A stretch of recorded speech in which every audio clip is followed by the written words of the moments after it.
اللہ نے ہمیں ایک نماز عطا فرما دی جس کو ہم آج صلاۃ التراویح کہتے ہیں۔ میرے نبی کے زمانے میں اسے قیام اللیل کہا جاتا تھا، اس لیے حضرت عائشہ رضی اللہ تعالیٰ عنہ کی روایت ہے جس سے 8 رکعت والے حضرات استدلال کرتے ہیں کہ رمضان اور غیر رمضان میں اس کو امام بخاری نے قیام اللیل کا ہی عنوان دیا ہے، آپ نے 11 رکعت سے زیادہ نماز نہیں پڑھی۔ ایک ضعیف روایت میں ہے کہ آپ نے 3 دن پڑھائی نماز، یہ تو صحیح روایت ہے۔ کتنی رکعت پڑھائی؟ تو ایک ضعیف روایت میں ہے کہ 20 رکعت پڑھائی۔ اچھا، ضعیف روایت سے عبادت ثابت نہیں ہو سکتی حکم شرعی، تو جب حضرت عمر رضی اللہ تعالیٰ عنہ نے سب کو، اب میرے نبی کے دور میں 3 دن کے بعد آپ تو آئے نہیں کہ کہیں فرض نہ ہو جائے، تو صحابہ اپنے طور پر قرآن سنتے تھے ٹولیوں میں۔ صدیقی دور میں 2 سال وہ فتنوں میں گزرا، تو اس میں بھی اسی طرح چلا کہ ٹولیوں میں ہوتے تھے۔ حضرت عمر رضی اللہ عنہ کے زمانے میں حکومت مضبوط ہو گئی، طاقتور ہو گئے، تو ابتدائی سالوں میں نہیں، چند سالوں کے بعد اب مسجد میں تشریف لائے تو لوگ اس طرح کوئی 4 ادھر 4 ادھر 5 ادھر 10 ادھر 20 ادھر، تو کہنے لگے ان کو ایک امام پہ جمع کر دیا جائے تو کتنا اچھا ہوگا۔ تو آپ نے سب کو اکٹھا کیا اور ابی بن کعب رضی اللہ تعالیٰ عنہ کو امام بنایا اور سب کو ایک نماز پہ جمع کر کے 20 رکعت کا حکم عطا فرمایا۔ تو حضرت عمر کا یہ عمل اس حدیث کو مضبوط کر دیتا ہے کہ چونکہ میرے نبی نے کہا علیکم بسنتی و سنت الخلفاء الراشدین من بعدی، کہ میری اور میرے خلفاء راشدین کی سنت پر مضبوطی سے عمل کرنا۔ تو حضرت عمر کا جو 20 رکعت طے کرنا ہے، اگر ان کا اپنا اجتہاد ہے تو بھی ہمارے لیے عمل کے لیے کافی ہے، اور اگر ان کو یہ یاد ہے کہ میرے نبی نے 20 پڑھی تھیں تو اور زیادہ اچھی بات ہے۔ لیکن بہرحال جو 8 پڑھتا ہے ہمارا اس پہ بھی کوئی اعتراض نہیں، چونکہ وہ بھی حدیث کے ساتھ بات کرتا ہے، اور باقی پوری امت 20 پڑھتی ہے، ان پر بھی اعتراض نہیں۔ میں ایک جگہ سے گزر رہا تھا، نماز کا وقت ہو گیا، اہل حدیث کی مسجد تھی، میں وہاں نماز پڑھنے چلا گیا، تو ایک بہت بڑا اشتہار لکھا ہوا تھا 20 تراویح ثابت کرنے والے کو 5 لاکھ روپے انعام، کہ 20 تراویح، سینکڑوں سال سے امت کا عمل 20 تراویح آ رہا ہے۔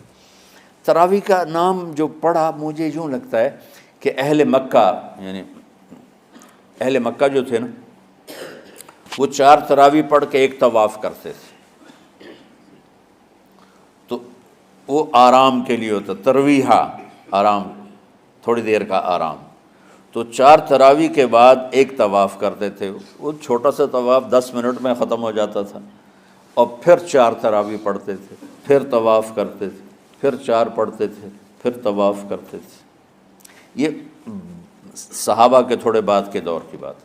تو مدینے والوں کو پتہ چلا کہ مکے والے تو یہ کرتے ہیں، وہ کہنے لگے اساں کی کریے، انہوں نے کہا اسی 40 تراویح پڑھیں گے، 40 رکعت، وہ 40 رکعت پڑھتے تھے۔ تو نوافل میں کوئی سختی نہیں کہ بھائی 8 سے زیادہ نہیں پڑھنی، بدعت ہو جائے گی، اور 20 پڑھنا بدعت ہے، یہ سب جہالت کی بات ہے۔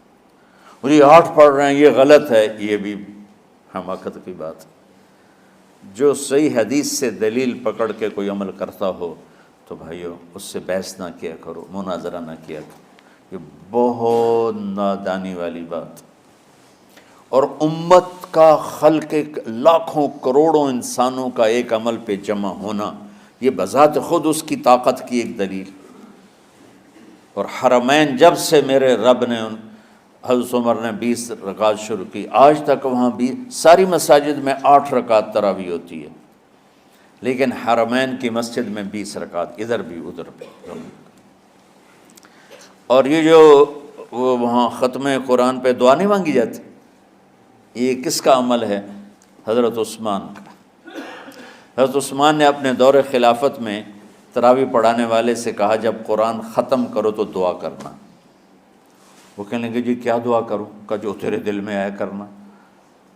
تو ختم قرآن کی رات تراویح کی آخری رکعت میں من الجنت والناس کے بعد دعا کے لیے ہاتھ اٹھانا، یہ حضرت عثمان رضی اللہ تعالیٰ عنہ نے اس کو زندہ فرمایا۔ اور امام دعا کرتا تھا 1 منٹ 10 منٹ 20 منٹ جتنے بھی، اور پیچھے لوگ آمین کہتے تھے۔ وطر کی جماعت نہیں ہوتی تھی، وطر کو باجماعت حضرت علی رضی اللہ تعالیٰ عنہ نے شروع کی کہ وطر کو بھی باجماعت پڑھا جائے، تو یہ ان کی سنت ہے کہ وطر کو باجماعت پڑھا گیا۔ تو اب یہ لہٰذا یہ سارے سنت جو کام ان خلفۂ راشدین سے ہوا وہ بھی سنت ہے۔ تو اللہ نے ہمیں ایک عبادت دے دی کہ میرا قرآن پڑھو اور سنو۔ پہلی امتوں کو تراویح کیوں نہیں تھی یا قیام اللیل کیوں نہیں تھا؟ کہ ان کو اپنی کتاب یاد ہی نہیں ہوتی تھی، وہ اپنی کتاب کے حافظ نہیں ہوتے تھے، وہ اپنی کتاب یاد ہی نہیں کر سکتے تھے، صرف نبی کو یاد ہوتی تھی۔ اللہ نے ہمارے لیے کتنا آسان کر دیا کہ 7 سال کے یہ چھوٹے چھوٹے بچے قرآن یاد کر رہے ہیں، 70 سال کا بوڑھا قرآن یاد کر رہا ہے۔ یہیں یہ مولوی یوسف صاحب کا ساتھی تھا، یا پتہ نہیں ان سے پہلے تھا، سلمان، مولوی سلمان، آج کل امریکہ میں ہوتے ہیں، ہماری ایک شاخ چلا رہے ہیں ماشاءاللہ۔ وہ شروع میں یہاں تھے، تو یہاں تراویح پڑھانے کے لیے ہمارے پاس حافظ کوئی نہیں تھا، وہ حافظ نہیں تھے، وہ صبح بیٹھ کے شام تک 1 سپارہ یاد کرتے اور رات عشاء کی نماز میں سنا دیتے۔ 30 دن میں قرآن یاد کر کے سنا دی۔ مطلب یہ سنی سنائی بات نہیں، ہمارے اسی حسنین، اسی ممبر اور محراب کی بات کہ یہیں اسی مسجد میں انہوں نے صبح سے مغرب تک یاد کرتے تھے اور پھر عشاء میں کھڑے ہو کے سنا دیتے تھے۔ پیچھے ہوتے تھے لقمہ کوئی دینے والا شاید، لیکن بہت خوبصورت پڑھ کے 1 دن میں یاد کر کے سنا دیا۔ اور ایک مجھے نام بھول گیا کہ 3 دن میں قرآن یاد کیا، 10 سپارے 1 دن میں یاد کیے، 10 دوسرے دن میں یاد کیے، 10 تیسرے دن میں یاد کیے۔ وَلَقَدْ يَسَّرْنَا الْقُرْآنَ لِلذِّكْرِ فَهَلْ مِن مُدَّكِرٍ۔ تو اللہ تعالیٰ نے اس کو نصیحت کے لیے بھی آسان کیا ہے اور یاد کرنے کے لیے بھی آسان کیا ہے۔ کوئی کتاب پہلے یاد نہیں ہوتی تھی کسی کو، ماشاءاللہ تم میں کتنے حفاظ بیٹھے ہیں اللہ کے فضل سے۔ تو اللہ نے ہمیں رات کی نماز عطا فرمائی، اور چونکہ یہ ایک مشقت ہے تو میرے نبی نے کہا یہ رات کی نماز کے ہر سجدے پر 1500 نیکی لکھی جاتی، 1500 نیکی لکھی جاتی۔ اور اللہ تعالیٰ ہر سجدے پر جنت میں ایک محل بناتا ہے جس کے 60,000 سونے چاندی کے دروازے ہوتے، اور ایک درخت اس کے لیے لگاتا ہے جس کے نیچے 100 سال گھوڑا دوڑ سکتا ہے۔ تو رمضان کا اہتمام آپ رجب سے شروع فرما دیتے تھے۔ میرے نبی نے 9 رمضان دیکھے، 9 رمضان اپنی زندگی میں، 9 رمضان۔ 10ویں رمضان سے پہلے آپ اللہ کے پاس تشریف لے گئے۔ آپ کی زندگی میں روزے فرض ہونے سے آپ کی وفات تک 9 رمضان گزرے، اور میں قربان جاؤں اپنے نبی پر، اپنی امت پہ کیسی شفقت تھی۔ آپ سحری کھاتے تھے بالکل آخری وقت، ادھر بلال اذان دے رہا ہے اور ادھر آپ آخری لقمہ کھا رہے ہیں، اور ادھر سورج نیچے ہوا اور آپ کھجور منہ میں۔ ایک آدمی اوپر کھڑا ہوتا تھا مدینے میں تو وہ چھت پہ، گھر کی چھت پہ کھڑا ہوتا تھا، سفر میں ہے تو وہ کسی پہاڑی پہ کھڑا ہوتا تھا۔